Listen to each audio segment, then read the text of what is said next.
Hey guys, welcome to another episode of actually, we are no longer Comic Asylum. That's true. We're actually Requiem Comics now. Yep. So we discovered over the weekend, last weekend that is, there's actually another group of people called the Comic Asylum. Yeah, but they spell it with an X at the end of comics. Which is why when we initially looked for a name, we didn't find them. Comex Asylum. Exactly. Yeah, you should check their stuff out. Do some good stuff. Cool. But we wanted to forge our own identity. So we are now, yes, as Jesse said, Requiem Comics. Yeah. Same content. He's Jesse. You're Sean. It's true. You wanted me to say that? I guess. Okay. I don't know. Whatever, man. Okay. But we're actually going to be talking about all new X-Men. All new X-Men for an all new name. Yeah. Yeah.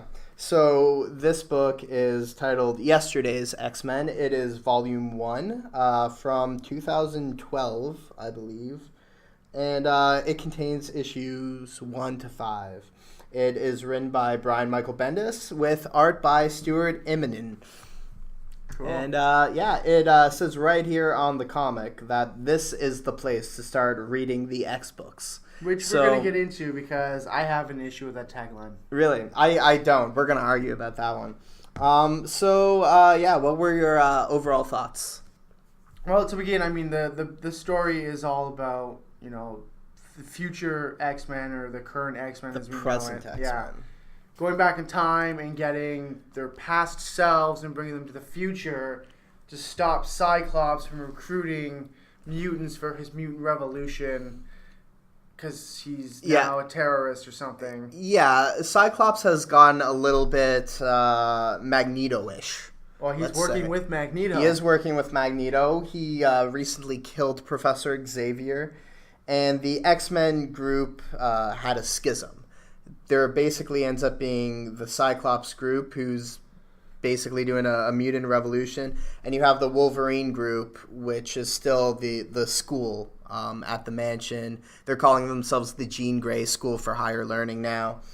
And so you've got a schism between those two groups. And this book, basically, Beast is dying at the beginning of this book. He's going through a secondary or third mutation that's killing him. So he decides that before his death, he wants to make a difference and kind of put an end to this problem. And his solution is to go back in time and grab the 1960s era original 5 X-Men and bring them forward in hopes that Scott will kind of see what he's become and he will be able to kind of talk down his older version.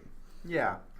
I mean, it's an interesting book. It's an interesting story, but I think my major issue is that as a jump-on point, this was really confusing for a new reader.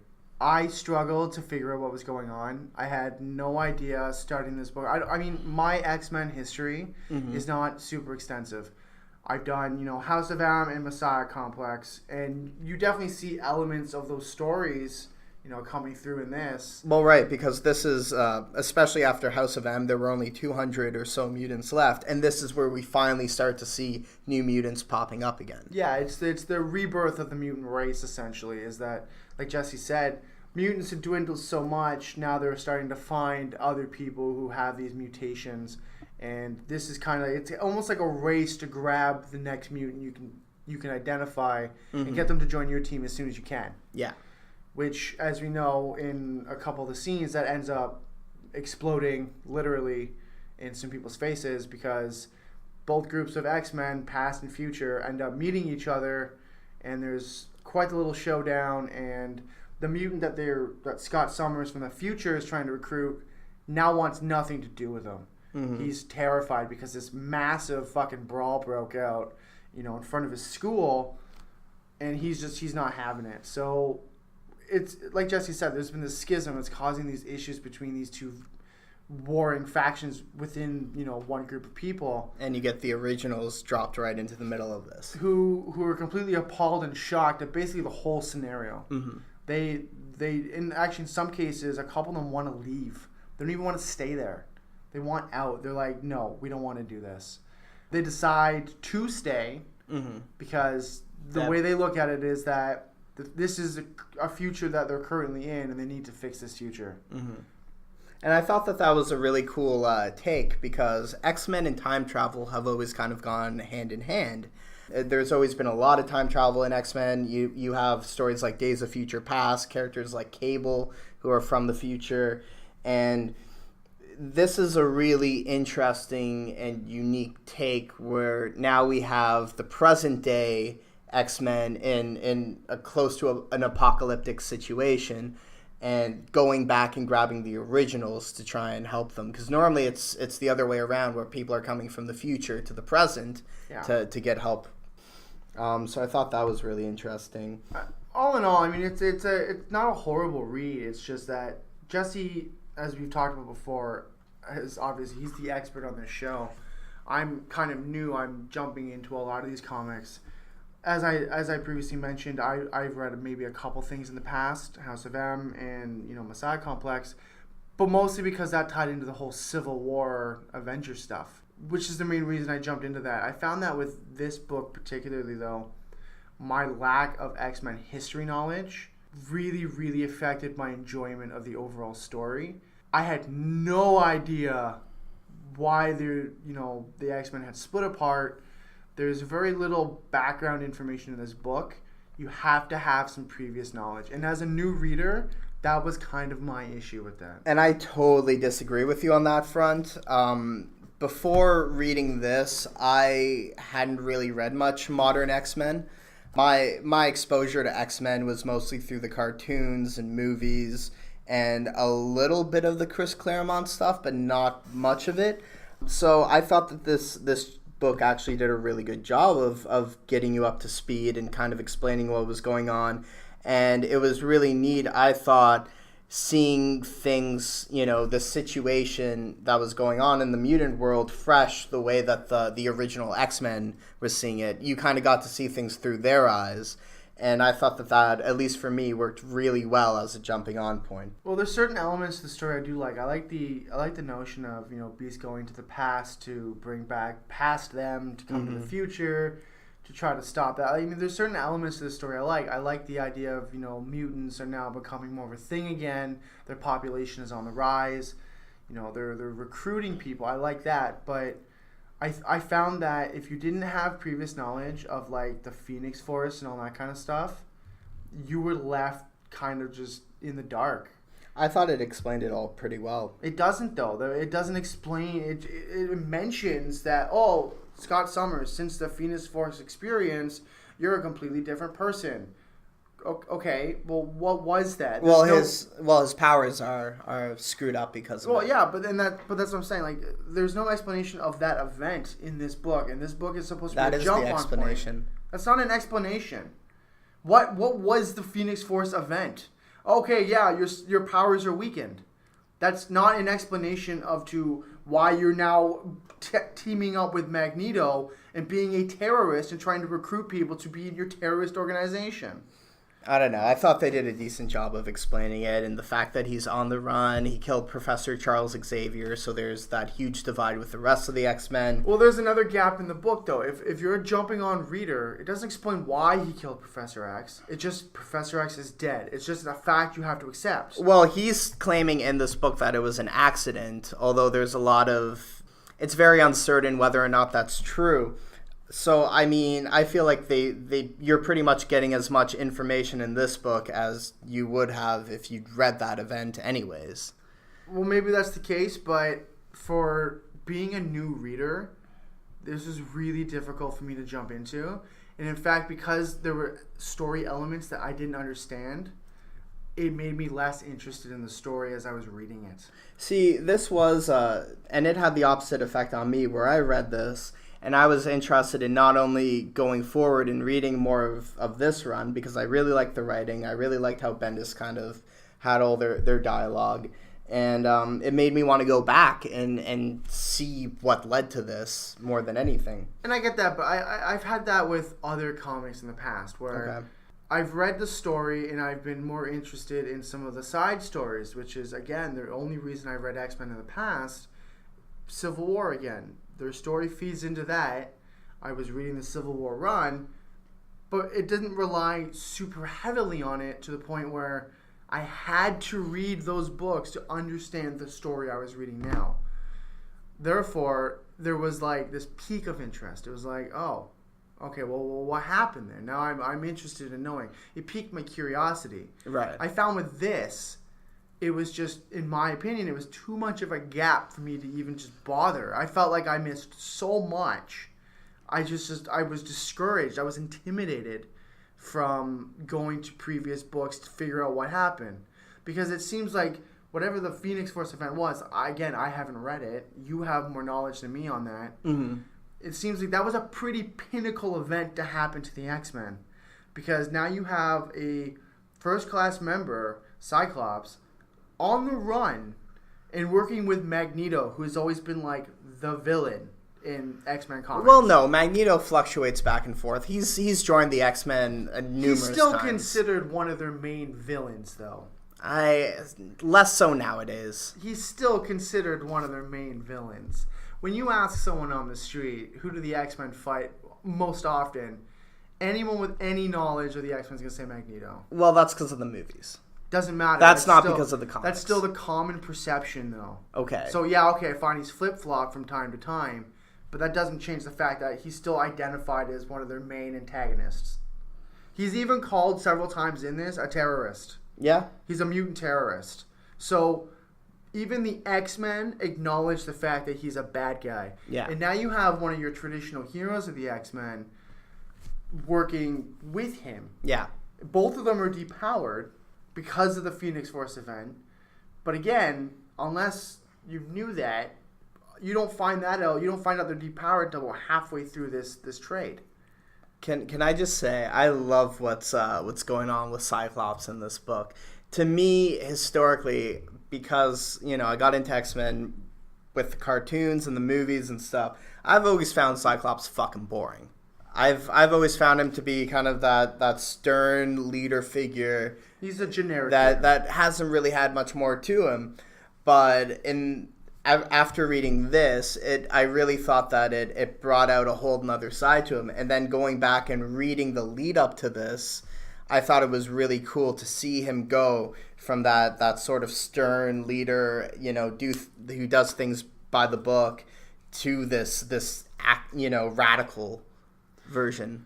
I don't disagree with that. I mean, the character development for Scott Summers or Cyclops particularly is great. It's really interesting to see, this traditional X-Men hero becoming this kind of wild and, determined in his own way to do the opposite of what everyone else is doing. It's interesting to see him develop from that. And it's not even that he goes evil. It's just, from his perspective, mutants were just basically almost wiped out. So now that they have this second chance, basically, because mutants are popping up for the first time in a while, he needs to take it seriously this time.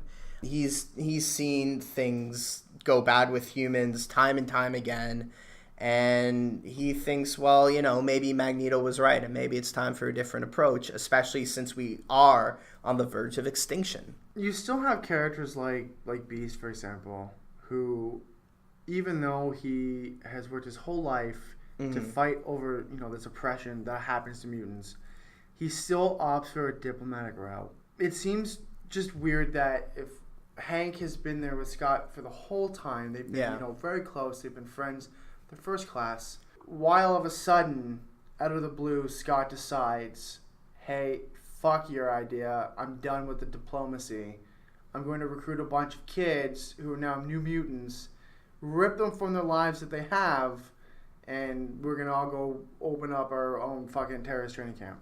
Well, Beast and Cyclops have they have different experiences. Well, of course. And very different perspectives.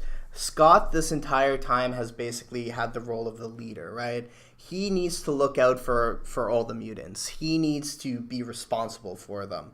When House of M happened, he felt like he was responsible for the fallout and keeping everyone safe. And that led to him making hard decisions to keep people safe. He had to make decisions that Beast would have never had to make. And so therefore that's affected his whole approach. Yeah, I understand that. I think to go from one extreme to the other is just that's a huge change.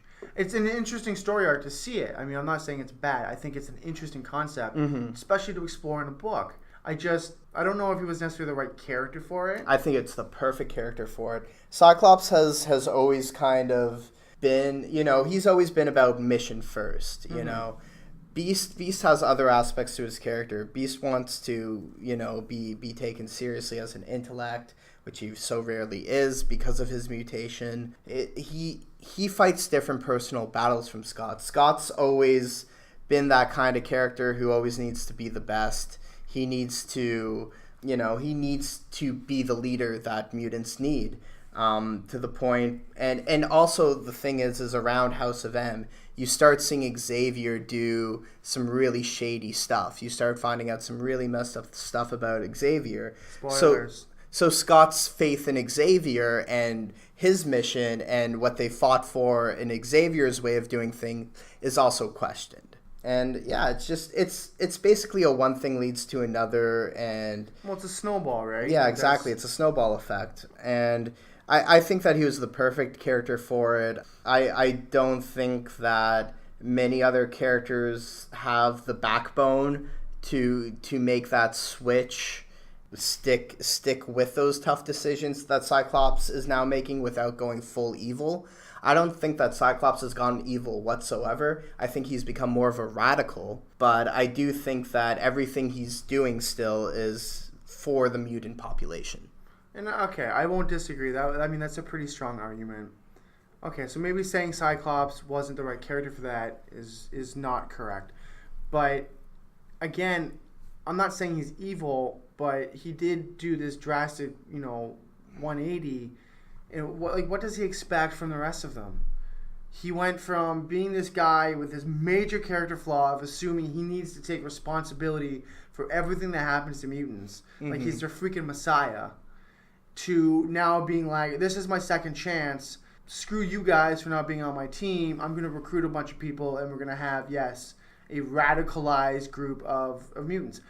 That alone is a massive character flaw, and it just seems counterintuitive to the character that he was. I mean, he would still hold on to some of what he was. The radicalization aspect seems pretty crazy, because if this is a guy who believes that it's his responsibility, it's his mistakes and his bad decisions that led to the complete downfall of mutant society, would he not then later on, with a second chance, be more cautious about the decisions he's making versus him being more blunt and just, I'm going to do it this way because it has to be done this way? Well, no, because he sees this opportunity and he wants to grab it while it's there. It's not so much that he's against the other X-Men, at least from his point of view.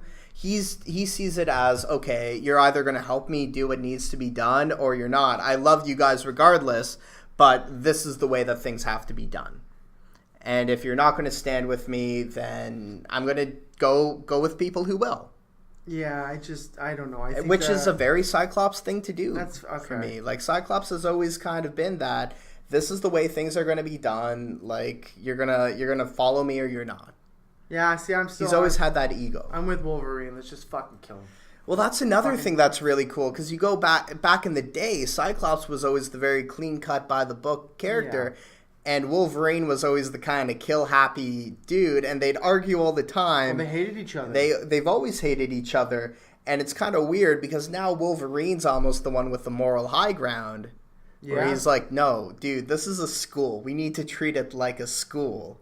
And Cyclops is the one, like, things are getting real. We need an army. And that's like, again, I just, this radicalization. I mean, this is the overall theme of this book is phenomenal. But the X-Men as an overall theme is great. It's about, a group of people overcoming oppression and societal notions about them. Yeah. To forge a path for themselves and to be accepted by everyone else for who they are. I mean, it's the age-old story of every single non-white person on this fucking planet. Yeah. I love that about this. This is truly a group of people who are always basically down on their luck, banding together to overcome. And in turn, changing societal views about them. It just seems like what Scott has done in this is like fucking 50 steps back for the X-Men. not saying that people were still overly accepting of them. Yeah. But you did, I mean, and this is proven in the school with the scene, or the scene with the school, my bad. There is actually a rally going on outside for mutant rights. You have this changing wave coming across, particularly with the youth. And when the X-Men show up and fight each other and everything blows up, well, that sucks. And the kid that was in the middle of this gets expelled from school. He's not able to continue on with the life that he wanted.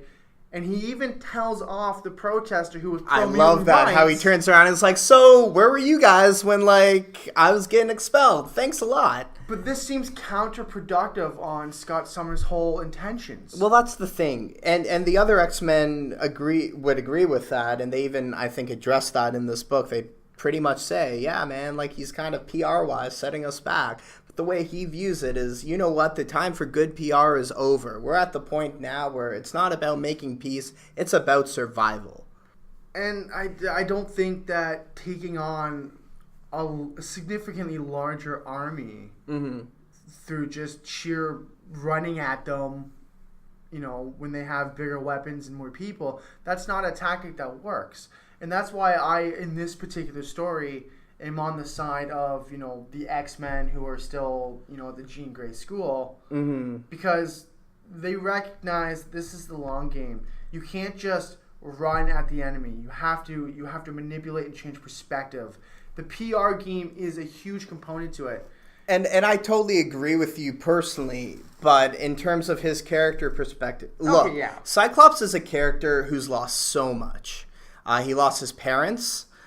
His brother was separated from him when he was young, and they didn't end up meeting back up until they were much older. He lost the love of his life twice. He lost his son, Cable. Yeah. He had Emma Frost basically cheat on him with Namor not too long before this.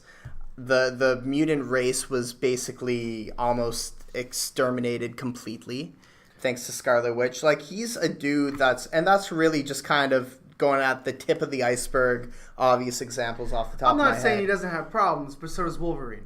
Yeah. Wolverine's lost a lot too. But Wolverine's character journey has been from going from that dark, violent place and coming out of it. Yeah. Scott's character journey has been the opposite. Scott started off as one of those characters who felt like he always had to, like, push down his emotions so that he could do what needed to be done. He had to be there for everyone else. He couldn't quite feel things himself because he had to be a strong leader. And it got to a point where now he's pushed down his feelings for so long that he's kind of lost his mind a little bit. He's letting his emotions rule. And his relationship with Emma Frost also has played into that, because a lot of that, the emphasis on that has been Emma kind of saying to him over the years, like, you know what, dude, you don't always have to be the strong leader. You're allowed to be selfish with your emotions every once in a while. You're allowed that. So we've seen Scott go from one extreme to another, but it has been a gradual character development that I do think has made a lot of sense and probably made him more interesting than he ever has been before. That's fair. Again, I won't disagree with the character development. He arguably has the most character development in this entire book. Yeah. The story is, for the most part, focused on him and Beast. Yeah. And they're kind of the two main components of the story. And it's this argument, one side versus the other. They have two people of completely opposite views. One side wants to go, boots on the ground. The other side wants to do this through diplomacy. And the only way you can try to convince the boots on the ground guys to go through this is to bring their past selves to the future. Again, the character development for those two characters is great. I also thought that there was some great stuff with young Jean Grey. And discovering that she was a telepath. Yeah, which was a little weird because Beast tells her she's a telepath. Beast, in her time, doesn't know that. It's future Beast telling her that she's a telepath. I didn't realize that at this point in the game she didn't know she was a telepath. Well, no, she was just telekinetic, so she could move things with her mind, but she couldn't actually read minds and stuff like that. That was actually something that when she was very young, due to a traumatic experience, Professor X actually blocked out of her brain for a little while. and she didn't develop those skills again until a bit later. But I guess just the knowledge of knowing that she might be able to do that kind of kick-started it in this book, which I thought was really neat. That was cool. I didn't obviously know that much about her. I just assumed that the telepath actually was the power. I assumed that was the power she had first. Yeah. And I assumed that because, to me, I feel like it would be less effort to invade someone's mind when they're not expecting it versus actually moving a physical object in a room. Yeah, apparently not. Apparently not. But I'm also not a telepath and or telekinetic. Yeah, what do you know? Well, exactly. I'm not an expert in this field by any means. An X. Oh, yeah. I know. But, well, it's an X-Men show. We got to make X puns. Of course. So yeah, the character development for her is interesting. But again, I didn't know a lot of the backstory about that. Mm-hmm. So I didn't catch most of what you literally just said, which is interesting. And if something like that had been mentioned in the book, I might be like, oh, I'm actually interested more so in that. Yeah. But again, it did get mentioned in the book. It doesn't mention. She mentions that she didn't know she was telepathic. I didn't know any of the other stuff. You know, this Professor X blocked it out kind of stuff. I didn't know any of that. Yeah. I just always assumed she was a telepath. Yeah. I just always assumed that. So to me, it's one of those things where it's like I feel like there's a lot of gaps in the book. Again, the story has elements that I really enjoy. I love time travel. You just wish you had more of a background in order to... Yes, and to say that this is the place to start reading the X books, I'm going back to what I said at the beginning of this episode. It's a little misleading. Okay. Because of the gap left. You had to have read the previous stuff to an extent. I'm not saying you had to read the entire X-Men history to understand it. Right. But at least with the Phoenix Force, the depowering... It helps that I read House of M. Yeah. So I already had background knowledge on why there was no mutants left. It's worth mentioning for listeners that the book that does precede this, where the whole thing with Cyclops and the Phoenix Force goes down, is Avengers versus X-Men. Yeah, there you go. Yeah, just for anyone that's curious. Never read it though. Yeah. And that's what I'm saying, is that I'm sure this book is significantly better if you have a stronger background with the X-Men. But as a new reader, telling me this is where you got to start, this is the all-new X-Men, is a little misleading because some things are really confusing. The other issue I have with this book, and it's not like this is the only book that's ever done this. This is pretty common. These panels can be a little jumbled. I found myself going backwards because I skipped over a panel or two. Yeah. Because of the layout of the book. Yeah, there's a lot of double pages, yeah. And a lot of interweaving panels between them. I think that in single issue comic books, that's a little bit more accessible and a little bit easier to follow. But especially with a hardcover, you get that kind of gutter in between the pages where it's a little bit harder to tell that they're the same page until you kind of take the second to really examine it. Yeah, and that, I mean, again, this is not the only book that's done that. And that's kind of a small thing. But when I'm already kind of confused as to what's going on story-wise because I don't have the background knowledge, to get jumbled up in the panels just makes it that much more complicated. Yeah, that one I'll agree with you on. But I don't know. Overall, I thought that it did a decent job of catching us up. Like I said, you kind of view things through the eyes of 60s X-Men who are brought forward, I thought. I like that element too. But again, I said this 50 times now. Time travel's awesome. Yeah. That shit's awesome. And it's well executed in this book. Let's talk about the art for a minute. What did you think of the art? I actually really like the artwork in this. Me too.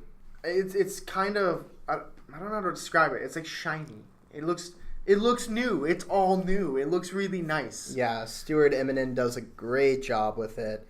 It's absolutely beautiful. It looks like you're watching a cartoon. Like it does. It's like a flawless art style. It's absolutely beautiful.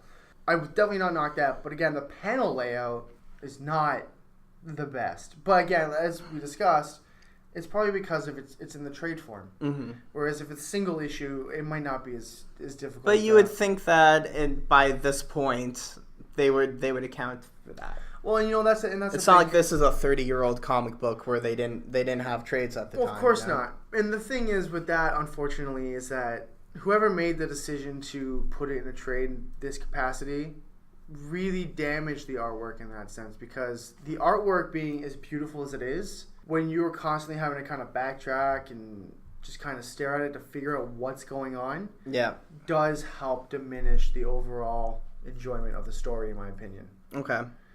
But again, the artwork itself, fucking spot on. I actually really like this. This is some of the best artwork I've seen in, all the comics that we've done. Mm-hmm. Another thing I want to touch on is every new X-Men run, each writer kind of ends up introducing their own rookie mutants into the fold. In this book, we have Ava Bell, who is able to create time travel, time bubbles, stuff like that. Coolest power in that She's whole a book. great character. I love her. She ends up doing some really cool stuff later on in this run. That whole scene when she's outside of a bar and a bar fight breaks out. These people are brawling in the street. She freaks out. Everything stops. Yeah. And she's sitting there, and I think they say she sat there for like 2 days or something. Yeah. Stuck in this like time bubble. Military lined up outside, waiting to go inside as soon as this time bubble bursts. The X-Men find a way to come in, and they coach her down. Yeah. They're like, we're here to help you. Or when I say the X-Men, I should say Scott Summers and his X-Men, or Cyclops and his X-Men. Mm-hmm. The Rogue X-Men. So they come in there, we're going to help you. You're a mutant. They explain some, basic stuff to her. She unfreezes time, and the military comes rolling on in, and this epic brawl breaks out between the military and the Rogue X-Men. Yeah. And it was freaking awesome to watch. I would say that she's actually probably in this run my favorite new mutant that they introduced. There's one that he's not introduced in this book, but there's a character that they introduced later on called Goldballs, who ends up joining them as well. And basically what his power is he shoots golden balls out of his stomach, sort of, and like... Out of his stomach, sort of? Yeah, they like fly at people and like hit stuff, and like he shouts gold balls while he's doing it. He's cool. That sounds so horrible. It is, but it's one of those things where it's so bad it's good. And like there's all this serious stuff going on, and then you got gold balls. Oh my god! It's like in Pokemon when they ran out of ideas for Pokemon. Yeah. So they come up with the dumbest shit. It's one of those things, but it's very tongue in cheek about it.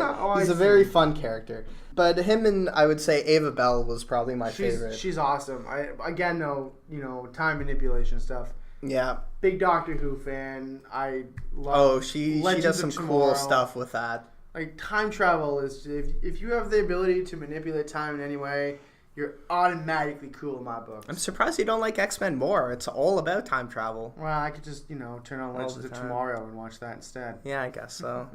But she's a great character. Mm-hmm. I can't remember the name of we've got the healer guy who right. I forget his name. They bust him out of prison. Yeah. So he's actually sitting in an interrogation cell.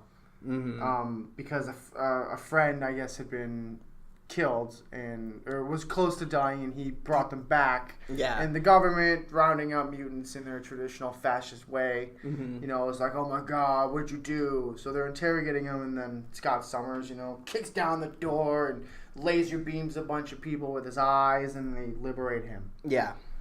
And then the guy that we talked about at the school, whose power is basically a form of shape-shifting, but it's more of he mimics certain features. Yeah, I thought that one was interesting too, because and Cyclops says this, it's like you're a shapeshifter. Yeah. But you're not fully shape-shifting. Yeah. So that makes me wonder, like, and I haven't read past obviously this, with the exception of a few things here and there. Like Bobby Drake, coming out later on in episodes. Spoilers. Well, yeah, spoilers, by the way. For later on in the run. Yeah, Bobby Drake ends up coming out. And the way that they do that is actually kind of interesting, because older Iceman, present Iceman, is a bit older. He's been straight, for a long time. He's been in relationships. But, I mean, Iceman's always been sort of a character where relationships have never been important to him. He's always just kind of wanted to do his thing and crack jokes, and all his relationships are normally fail pretty quickly. So now we know why. Yeah, now we know why. So it's really interesting because we have younger Iceman come out. He actually doesn't come out. Jean Grey reads his mind and is like, "You're gay," which I thought was kind of a little shitty on her part. Yeah, seriously. Yeah, like let the dude kind of come out on his own terms. Yeah. But then basically younger Iceman has a talk with older Iceman about it, and older Iceman's like, "Fuck, man, I wish you wouldn't have come back here. Fuck you, making my life complicated." But yeah, I mean, there was a lot of controversy with turning Iceman gay, as there always is with those kind of situations. But I don't really think it has much of an effect on his character. I mean, his relationships were never really a defining factor of him. Yeah, and then just going back to what I was saying, like this shapeshifter character that we get, who's kind of not really a shapeshifter. Yeah, I mean, it's an interesting, it's a new and interesting power. It makes you wonder, like, at some point will he be able to fully shapeshift, like, things like that, and just kind of jumping between the two. I mean, you do learn a lot about all these characters and the changes that they've made to some of these characters. Mm-hmm. Young Bobby Drake versus old Bobby Drake. Like we just said, old Bobby Drake, he talks to young Bobby Drake about how, yes, he's actually gay. Yeah. In this book, they kind of just scream at each other whenever they're in the same room. But there's this difference between them, and that's, the way they've done this, and this is what I like about the characters in this. As much as this book is, Scott Summers and Hank McCoy there, it's done really well at kind of adding in elements of character development for the other characters. As we mentioned, Jean Grey, Wolverine. Unlike the X-Men movies. Well, exactly. Well, that's the thing. That's what's always made X-Men really interesting to me. They're all well-developed characters, and they're all very well-rounded. And, you have certain runs where they'll focus on certain characters more than others. But even when characters are on the back burner, there's normally still something going on there with them. It's a very lively corner of the Marvel universe. Yeah, and it's gonna be really difficult to write and illustrate that too, because the X-Men's got like 500,000 bajillion characters. There's a lot. Like there's so many characters going on that to be able to even just give 2 panels of character development, like just to even write that and make it so it's effective it's great. And I will say that with this book, that is something I really liked, is that even with the New Mutants that Scott Summers is recruiting, you are still getting some character development with these characters. You're learning a little bit about them, and it's opening them up to this world of already well-developed characters.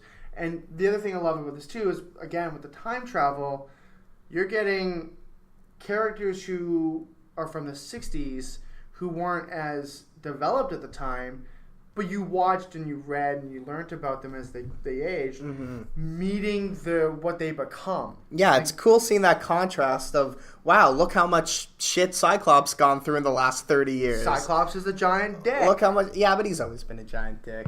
At least now he's an entertaining dick. And same with Beast.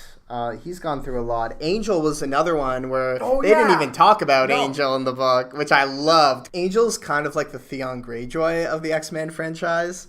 For any of you Game of Thrones fans out there, he has had a rough history. He basically just gets mutilated and tortured and screwed over nonstop. So the fact that, and I mean, they've all had bad histories. Jean Grey's another one that, she's died twice. But I love how, even in this book, they're willing to talk about Jean Grey's death, but no one wants to touch what happened with Warren. It's Point is that the character development in these books it's well done. For, I think it's 5 issues. It's well done. You do get a little bit from everyone. Yeah, again, the emphasis is on obviously the 2 main, faction leaders, Mm-hmm.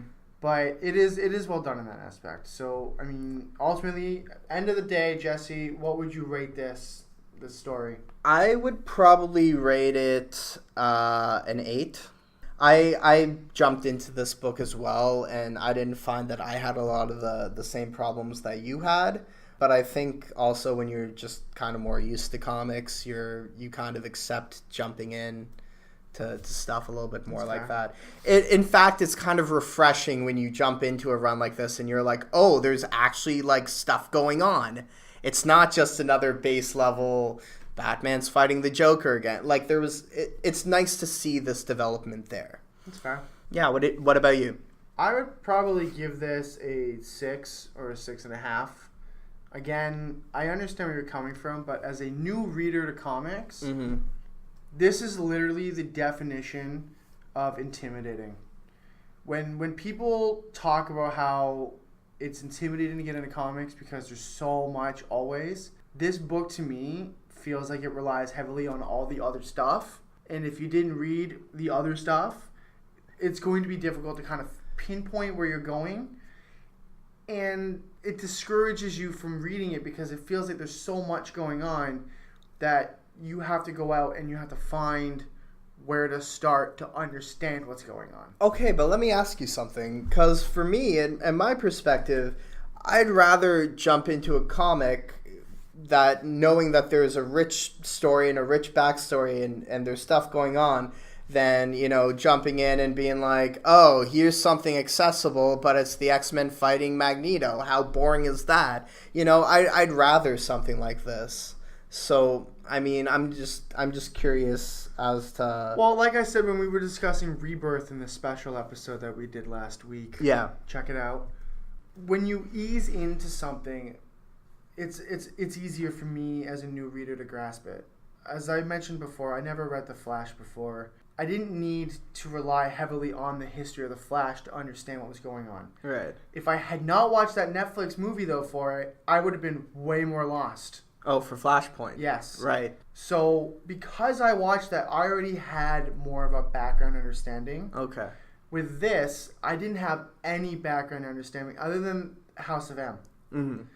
And that, I don't even remember how long ago that was. Jumping into this when there's so much going on with no background reference at all, it's a little difficult for me to... It's hard for me to pique my curiosity because I don't even know where to begin if I want to go back and figure out where all of this is coming from. So again, with Rebirth, because I had already watched the Flashpoint Paradox, it was a little easier for me to figure out what was going on in that book. Okay. If I had not watched that, I probably would not have liked it as much because I would have been very confused about the previous events that it did touch on. But that's the other thing. This is a direct, results of this Phoenix Force incident that happened. Whereas, yes, with Rebirth, it does come from the Flashpoint Paradox, but it only really mentions that once or twice because the rest of the time it's just Wally West running through the Speed Force trying to get out. Yeah. That's a story in itself. Whereas with this, I found that you had to have read that previous story to even understand why Cyclops was now teamed up with, the mutant terrorist Magneto, and why his powers have been, why he's been depowered, why he's recruiting new people to fight in this radicalized mutant army that he's trying to build. Magneto teams up with the X-Men all the time.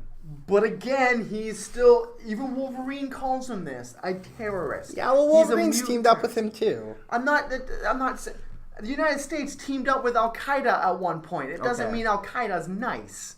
But that's my point, is that to jump into this, I found that it was overwhelming as a new reader. And because I didn't have any previous understanding of it, it's intimidating for me to go back and even figure out what I'm interested in. I know, again, Phoenix Force being one of the key events. As you mentioned, Avengers versus X-Men or whatever it was. Yeah. Okay. No knowledge of that, though, going into this. Therefore, making it more difficult for me as a new reader to kind of, be curious about some of the other stuff. Would you read more? I would read more. And the reason I would read more is because, again, you've introduced some new characters in this that I don't need to have any background on because, as we just discussed, he's recruiting new mutants. Mm-hmm. I've read House of M, so I already have some of that background knowledge. It's like you're an expert, Sean. There you go. I would read more because I can see how this story would be interesting. Right. I'm not saying it's not interesting. I'm saying that it is the epitome of intimidating. You just felt a little thrown into the deep end. Yes. Okay. It's when new comic book readers or when people say, I want to get into comics, but I can't bring myself to do it. It's because they're intimidated by how much history there is. Right. And this is one of those stories where I feel that it's intimidating as a new reader to kind of jump into. Okay. So, that's my view. Again, the story, not bad. Got cool elements. I'm going to say it again. Time travel, because time travel's awesome. Yeah. Shit's the bomb. Wish I could do it. But yes, that is my overall. I would definitely read more. There's definitely some interesting characters. There's some really cool development.